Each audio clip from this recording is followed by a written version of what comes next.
السعداء في هذه اللحظه. 34 دقيقه لعب، برغم ان الاهلي جات له فرص هدف ثاني ركله جزاء ولا ايه؟ سمير فينك يا سمير؟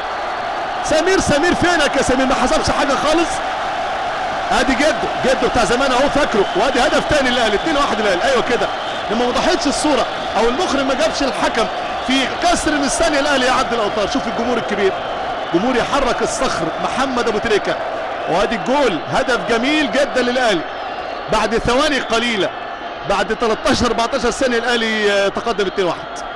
ادي حسام غالي اتكلم انجليزي كويس، رايح يتكلم واحد مصري يبقى اتكلم مصري مفيش مشكله، لما لعيب يجب ان يكون مثقف. مع لعوبه جميله جدا، وادي الجول، ادي الجول، الايد ملعوبه والجول حسبه جول.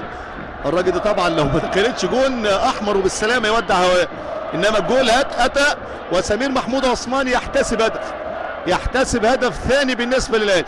رأسيه موجوده، كره طالعه فيها ايد وفيها رجل.